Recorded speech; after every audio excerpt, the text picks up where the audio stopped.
Bismillah, walhamdulillah, wa salillahumma wa sallim ala Sayyidina Muhammad wa ala alihi wa sahbihi wa man wala.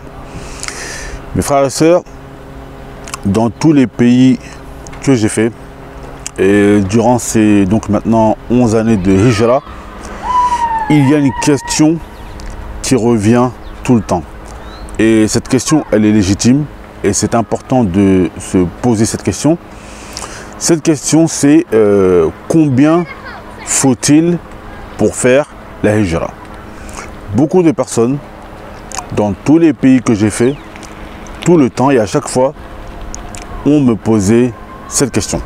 Donc avant de répondre, je vais déjà vous parler moi de comment j'ai fait, combien j'avais lorsque j'ai fait la hijra. Alors comme je le dis souvent, moi, j'ai quitté la France en 2010. J'ai quitté la France en 2 fois. Une première fois, je suis allé en Égypte. J'ai étudié la langue arabe. Puis, après, je suis revenu en France en 2012 pour me marier et pour aller donc de la France au Yémen. Alors, je vais parler de la deuxième fois lorsque j'ai quitté la France, combien j'avais en ma possession. Alors, donc, je me suis marié en 2012 avec mon épouse et on est parti directement au Yémen. Alors moi j'avais pris sur moi 2000 € et mon épouse elle avait réussi à avoir 1000 €. Alors il faut savoir que en Égypte et au Yémen à l'époque la vie, surtout en Égypte, la vie était pas chère du tout. Par exemple en Égypte, dans certains quartiers qui sont, on va dire, des quartiers reculés, modestes, très modestes, il était possible par exemple d'avoir un appartement pour 30 € par mois. Et c'était des appartements franchement qui étaient pas mal, sauf que le quartier, il était, voilà, c'était un quartier qui était difficile. Donc avant, c'était commun de voir des gens qui faisaient la hijra en Égypte et qui n'avaient avec eux que 2-3 000 €. Moi, en tout cas, moi, c'est avec ça que lorsque je suis parti au Yémen en 2012, j'avais 2000 € et mon épouse, elle avait 1000 €. J'ai mis environ 2 mois pour arriver au Yémen parce que j'ai eu tellement de péripéties sur la route. J'ai mis environ 2 mois pour arriver au Yémen.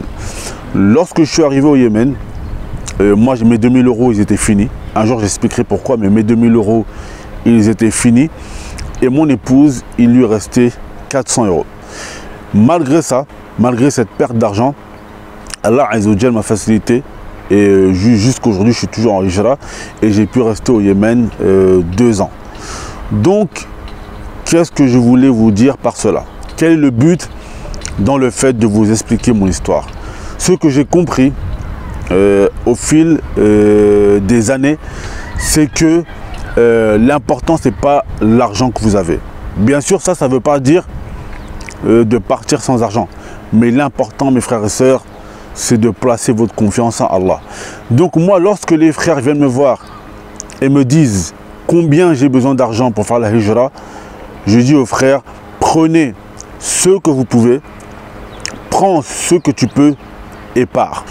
Fixe-toi un objectif, donne-toi une date butoir et à cette date, il faut que tu sois parti. Bien sûr, cela ne veut en aucun cas dire qu'il faut partir sans argent. Mais pourquoi je dis ça? Parce qu'il y a des frères, parfois ils se donnent des objectifs. Il faut 50 000 €, il faut 60 000 €, il faut 100 000 €, il faut 15 000 €, etc. Et à la date butoir, ils n'ont pas cette somme et après, ils ne partent pas. Pourquoi, mes frères et sœurs? Parce que généralement, le problème se trouve dans l'intention. On met plus ou on place plus notre confiance dans les causes que le fait de placer notre confiance en celui qui a créé les causes, qui est Allah Tabaraka wa Ta'ala. Moi, je connais des gens, ils ont fait la hijra, ou je connais une personne précisément qui a fait la hijra avec environ plus de 60 000 €. Aujourd'hui, malheureusement, à cause de péripéties, cette personne a dû retourner en France.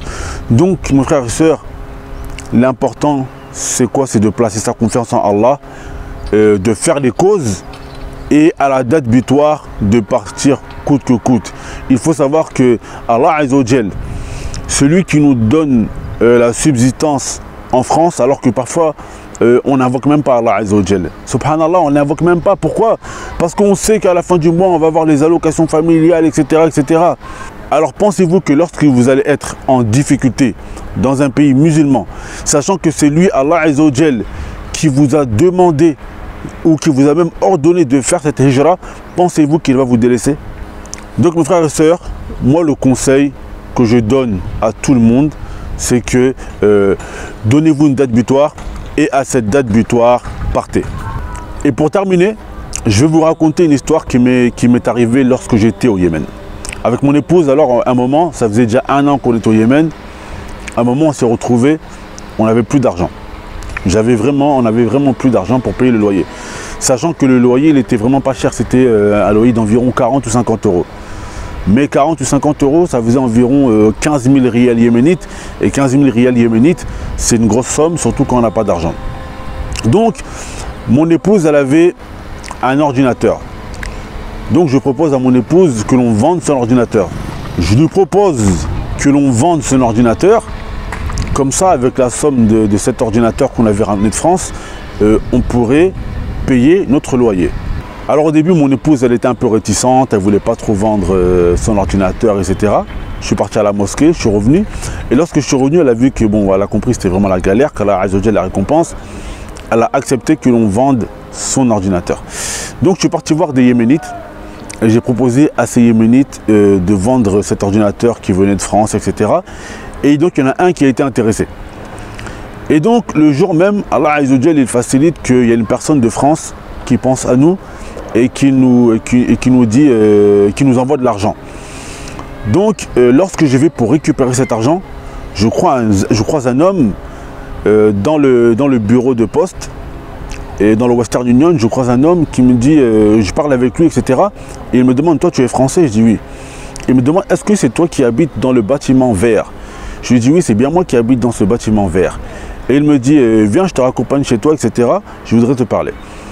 Lorsqu'il me raccompagne chez moi, etc., il me dit, je connais ton histoire. Je lui dis, comment ça tu connais mon histoire? J'étais un peu étonné, etc. Il me dit, je connais ton histoire.